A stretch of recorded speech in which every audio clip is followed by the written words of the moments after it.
Hello बच्चों, कैसे हो? उम्मीद करता हूँ बढ़िया होंगे। आज की क्लास में हम लोग बात करेंगे पैटर्न के किस तरह के सवाल आपके पेपर में आते हैं वो देख लो आप। और ये सारे वो सवाल हैं जो हर बार पेपर में आए हुए हैं। इस बार भी आपको सेम टू सेम ऐसे ही क्वेश्चन वहाँ पर मिलने वाले। तो चलिए करते हैं। मैं आपको बताऊंगा इन्हें करने का तरीका, किस तरीके से आप आसान तरीके से इस तरह के क्वेश्चन में करोगे और आपकी गलती भी नहीं होगी। और साथ ही आपको पता भी चल जाएगी कि आपने क्वेश्चन गलत किया है कि सही। तो चलिए शुरू करते हैं। वीडियो को लाइक कर लेना, चैनल को सब्सक्राइब, क्योंकि अब आने वाला एक एक अपडेट बहुत ज़्यादा इंपॉर्टेंट होगा। टाइम तो बहुत ही कम बचा है, तो तैयारी अच्छी। क्वेश्चन नंबर 1 है आपका कि निम्नलिखित पंक्ति तथा स्तंभ तथा विकर्ण का योग समान हो तो एक्स वाई जेड का मान बताओ। देखो, पंक्ति बोलते हैं हम ऐसे, इस तरीके से अगर हम प्लस करें तब भी सेम आना चाहिए।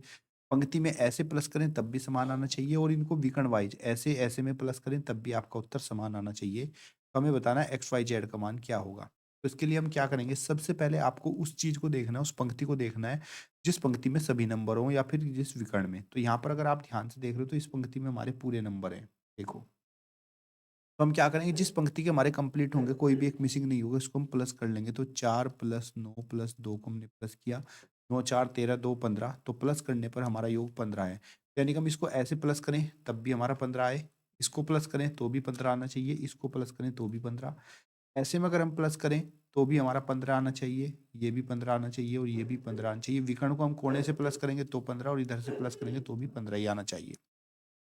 अब हम इसको ढूँढेंगे जिसमें केवल एक नंबर मिसिंग है। तो यहाँ पर आप देखो, इसमें y में केवल एक ही नंबर मिसिंग है। तो हम इन दोनों संख्याओं को जोड़ेंगे, 8 + 4 को। 8 और 4 को हमने जोड़ा तो 8 4 हमारा कितना हुआ, 12। लेकिन हमें चाहिए कितना, 15। जोड़ने पर 15 आना चाहिए। तो 12 में कितना जोड़ने पर 15 आएगा, 3 जोड़ने पर। मतलब y का मान हमारा 3 हो गया।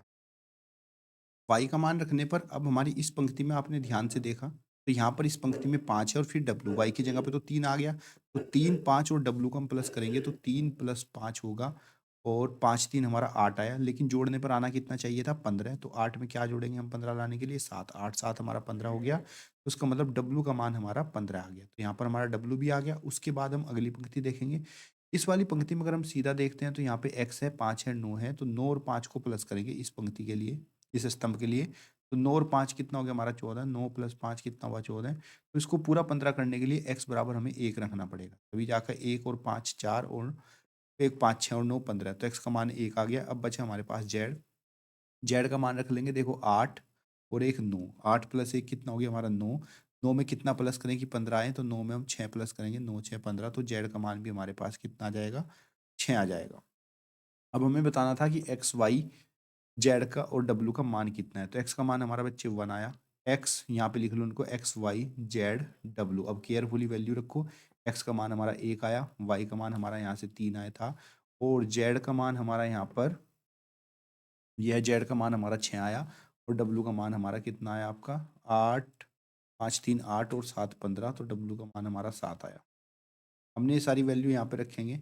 1 3 6 7 ऑप्शन नंबर हमारा, 1 3 6 7 ऑप्शन नंबर बी आपका राइट आंसर हो। क्लियर। इसी तरीके से बच्चों हमारा ये क्वेश्चन नंबर सेकंड है, ये मैंने आप ही लोगों के लिए रखा है कि आप लोग इससे खुद पता करो कैसे हम इसको हल करेंगे। यहाँ पे प्रश्न में बताया गया है कि इसको ऐसे प्लस करें, ऐसे प्लस करें, आप इसको पंक्ति में प्लस करो या फिर विकर्ण में प्लस करो। हर बार आपका उत्तर 21 ही आना चाहिए। तो उसके लिए आपको बताना है इसमें एक्स वाई जेड का मान क्या होगा। तो जो बच्चे सीरियस तैयारी कर रहे हैं तो उम्मीद करूंगा कि एक्स वाई जेड का मान आप लोग मुझे कमेंट बॉक्स में जरूर बताएं। अगला प्रश्न देखो, ये भी पैटर्न पर आधारित है। इसी में भी हमें पैटर्न को ही पहचानना है कि इस पैटर्न के अनुसार हमारा यहाँ पर क्या आएगा। तो इस तरफ अगर देखें तो पैटर्न में यहाँ पर हमारा 5 5 बढ़ रहा है, 40 45 फिर 50 55 5 60 5 65 70 5 75 5 80। लेकिन इसमें कैसा पता करेंगे, यहाँ पे तो तीनों ही मिसिंग है। तो हम ऊपर से नीचे की तरफ देखेंगे। देखो 40 में अगर हम 15 जोड़ते हैं तो 40 में 15 जोड़ने पर 55 आता है, और 55 में फिर से अगर हम 15 प्लस करते हैं तो हमारा 70 आता है। तो 70 में फिर से हम अगर 15 प्लस करेंगे तो 15 प्लस करने पर हमें मिलेगा यहाँ 85। इसी प्रकार देखो 45 में भी हमने 15 प्लस किया तो हमारा 60 आया, और 60 में 15 प्लस करेंगे 75। तो 75 में भी जब हम यहाँ पे 15 प्लस करेंगे तो हमारा ये आ जाएगा 75 5 80 10 90। तो इसी तरीके से इसको 5 5 बढ़ाया, 85 5 90, 90 के बाद आएगा 95। तो आपका option number B right answer हो जाए। अब क्वेश्चन नंबर 3 में देखिए, क्वेश्चन नंबर 4 में ये श्रेणी में हमें बताना है कि इसमें अगला पद कौन सा आएगा। तो इस श्रेणी के हमें पैटर्न को समझना पड़ेगा। पहला संख्या देखो माइनस है, फिर प्लस है, फिर माइनस, फिर प्लस, फिर माइनस, फिर प्लस, फिर माइनस, फिर प्लस, फिर माइनस, फिर प्लस। तो यहाँ संख्या प्लस की आएगी। अब प्लस के पैटर्न को पढ़ेंगे तो प्लस का पैटर्न कितना है 2, 2 के बाद आया 4, 4 के बाद आया 6, यानी कि 2-2 प्लस आ रहा है, 6 में प्लस 2 करेंगे 8, और 8 में हम प्लस 2 करेंगे तो यहाँ पे प्लस का 10 आना चाहिए। तो इस पैटर्न में आपकी संख्या होगी ऑप्शन नंबर राइट आंसर। इसके बाद आपका अगला सवाल है, इस पैटर्न को हमें पढ़ना है और पढ़ के हमें बताना है कि इस पैटर्न में अगली वैल्यू क्या आएगी। तो आप यहाँ पे देख रहे हो 5 और 5 की गुणा करी तो आपका 25 आया, 5 में फिर हमने 10 प्लस किया और इधर आया 15, और इधर भी हमने 10 प्लस करा, इधर भी 15, और 15 की 15 से गुणा करी तो आपका 225 आया। इसी प्रकार 15 में फिर हमने 10 प्लस किया, हर एक बार 10 प्लस करते हुए जा रहे हैं और इन संख्याओं की गुणा, तो 15 10 25, 10 35, 10 45 और 10 55, तो यहाँ पर आना चाहिए आपका 55 और 55, और 55 और 55 की फिर हमें गुणा करनी है, और जब हम 55-55 की गुणा करेंगे तो हमारा आ जाएगा 3025। ऑप्शन नंबर सी हमारा राइट आंसर। यहाँ पे आप गुणा कर लीजिए, या फिर हम बोल सकते हैं कि इनका वर्ग भी ये किया हुआ है।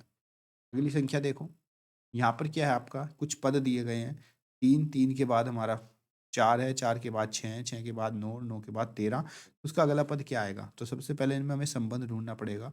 3 में जब हमने 1 प्लस किया तो 3 में 1 जोड़ने पर हमें 4 मिलेगा, और 4 में जब हमने 2 जोड़ा तो हमें 6 मिला, यानी कि हर बार एक बढ़ा के जोड़ रहा है। और 6 में फिर हमने जब 3 प्लस किए तो 6 में 3 प्लस करने पर 9 मिला, और 9 में हमने 4 प्लस किए तो 9 और 4 13 आया, तो यानी कि 13 में जब हम 5 प्लस करेंगे तो 13 और 5 आपका 18 आ जाएगा। तो अगला पद आपका 18, ऑप्शन नंबर ए आपका राइट आंसर हो जाएगा। और ये सारे वो सवाल हैं जो पेपर में बार बार पूछे जाते हैं। इस वाले सवाल को देखो, उसमें देखते हैं अगला पद क्या आएगा।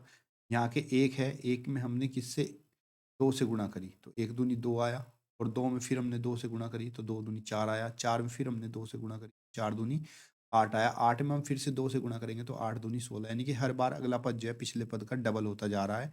ऑप्शन नंबर बी आपका राइट आंसर हो जाएगा। तो पैटर्न के सवाल करते हुए बच्चे बस आपको थोड़ा-सा ध्यान रखना है कि वो किस पैटर्न को फ़ॉलो कर रहा है, उसमें प्लस कर रहे हैं कि माइनस कर रहे हैं। अगर आपको ये सवाल समझ में आए हैं कि किस तरीके से आपको उनको लगाना है, तो मैं आपको होमवर्क में दे रहा हूँ आपको 8 सवाल, और ये 8 सवाल वो इम्पोर्टेंट सवाल हैं जो आपके पेपर आने ही वाले हैं। तो जैसे आपको ये पैटर्न दिया है, इसमें बताना अगला पद कौन-सा होगा। जहाँ पर भी आपको रिक्त स्थान दिख रहा है, वो रिक्त स्थान वाला पैटर्न आपको भरना है, और इनके पूरे के पूरे 8 क्वेश्चन के आंसर आपको देने हैं। क्योंकि जो बच्चा सीरियस होगा और जिसको तैयारी करनी है, 100% सेक्शन लेना है, तो आंसर ज़रूर देगा। और ताकि जब आप लोग खुद से सोल्व करोगे तो तभी आपको पता भी चलेगा कि आपको इसमें से कितने क्वेश्चन आए और कितने नहीं। और सारे क्वेश्चन ये वो हैं जो लगातार बोर्ड में आते हैं, और मैंने तब तक के जितने भी क्वेश्चन आप लोगों को, सारे वही क्वेश्चन जो पेपर में बार-बार आते हैं। इससे पहले जितने वीडियोज़ हैं वो सारे आपके मैथ के वो क्वेश्चन हैं कि जब आप पेपर करने बैठोगे तो आपको 100%। मैं उम्मीद करता हूँ इन 8 क्वेश्चन आप लोग कमेंट बॉक्स ज़रूर बताओगे कि क्या इनके आंसर आए, और अगली क्लास में मैं आपको कराऊँगा इससे भी मोस्ट इम्पोर्टेंट, और साथ ही साथ आपको पूरा का पूरा प्रैक्टिस सेट, जिससे कि आप पेपर में बहुत